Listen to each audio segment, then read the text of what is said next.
So we've developed this methodology for coaching over 15 years now.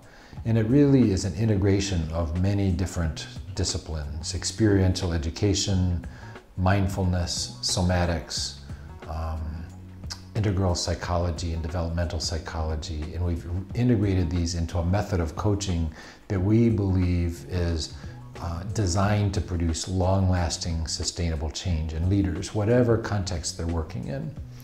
So this new neuroscience research that's been coming out helps us understand how this works.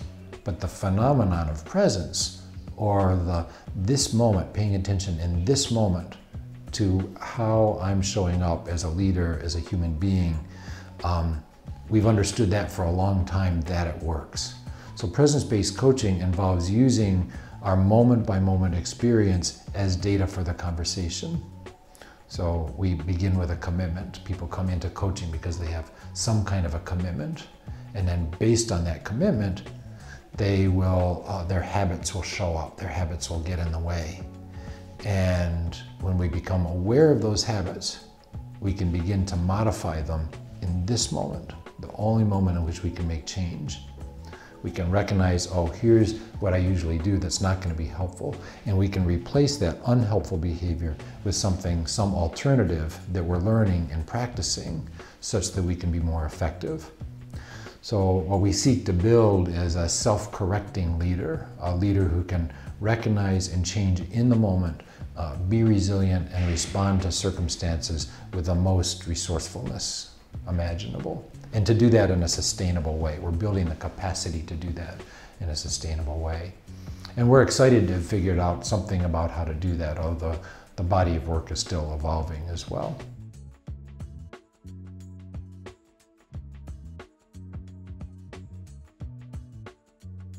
I think one important distinction, Marta, is that presence in the coaching community is seen as a competency for the coach.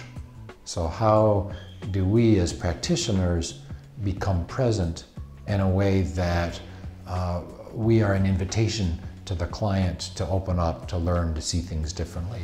And inarguably, the presence of the coach has a lot to do with that. So every coaching school in the world teaches something about coaching presence as a competency. What differentiates what we do is that we also see presence as an outcome for the client. That it's necessary but not sufficient for us as coaches to be present. It's also critical for the client to learn how to be present, because the client's capacity for presence actually underpins everything else that they're working on. We can talk about behavior change, we can talk about new leadership behaviors, we can talk about business strategy, but if the client or the leader is unable to make an effective choice in the moment about what they're going to do, how they're going to behave, how they're going to receive and interpret information, then they're going to be limited. They will operate out of a limited set of assumptions and a limited range of behaviors. So what presence does is actually open up the range of choices. We are able to see ourselves in the moment as we're interpreting, as we're choosing what behavior to engage in, as we're receiving information from the world and choosing how to respond. And when we're able to do that in the moment, we become more effective, we become more resilient, we become more able to be the most creative, resourceful leader we can. We also produce presence in another sense, that there's a kind of leadership presence that's palpable from the outside. Other people experience us as congruent, as authentic, as worthy of trust. And when we do that, we become more effective leaders. We become more able to enroll others. We become more able to influence others across functional boundaries, for example, or across customer interfaces. So all of these capabilities that are critical for being effective in the commitments we make in our lives, all of them are enhanced by presence. So we really see it as not just a nice add, but as underpinning everything else we might be working on in a coaching relationship. We see presence really as the meta competency, the foundation upon which everything else is built.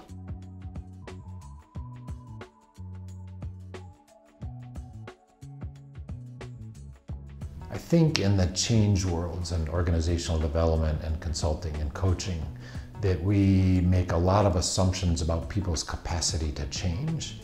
And we make suggestions or recommendations, or they arrive at their own ideas about what behaviors to engage in. But what we assume is that people have the capacity to make those changes. In my country, it's a common joke that people make New Year's resolutions. You know, starting this year, I'm finally going to get in shape, or I'm going to do this project, or I'm going to take my yoga class regularly. And we make these resolutions on January 1st, and by January 15th, they've fallen by the wayside. And so what we know in the change world is that good intentions and sheer willpower often don't make the difference. So it really puts us in the question of how do people create sustainable change? And our belief is that presence is the key to that. It's not magic, it's actually neuroscience. That presence is how we learn. Presence is how we bring attention into our moment-by-moment experience in such a way that we actually build new neural pathways that then become sustainable, embodied, and consistent. In fact, we're recognizing and choosing not to follow unhelpful habits, and instead we're replacing them with a different set of habits that's more generative, more resilient, and more effective.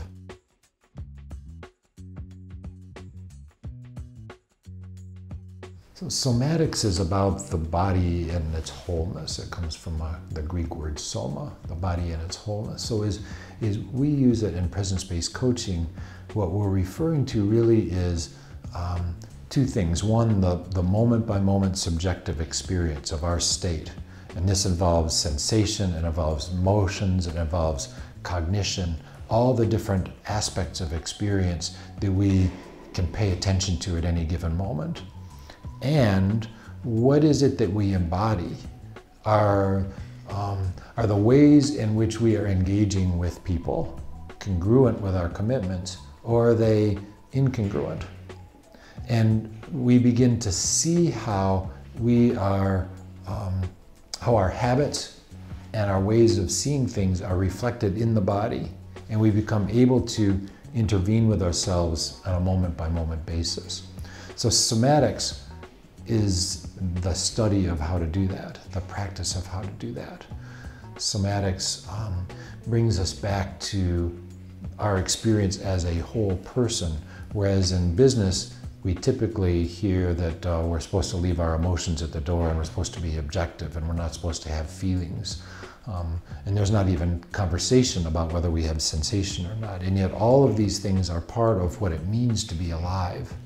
So cymatics fundamentally is about how do we recover our aliveness? How do we become fully human and fully expressed in whatever context we're working in? This could be a whole other conversation, but I would suggest that the absence of that aliveness, or that absence of that connectedness to ourselves, is a major contributor to a lot of the problems we're seeing in the world these days.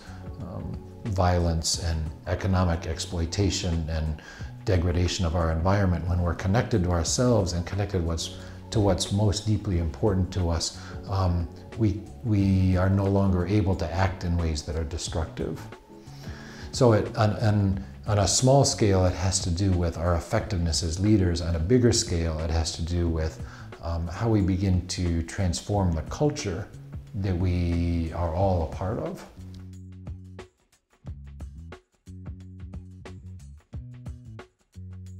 So Richard Strozzi Heckler says the human body is incapable of not practicing. And the Buddha actually said, we are what we've practiced. So we have a certain personality, a certain orientation in life, a particular set of habits that we tend to act from.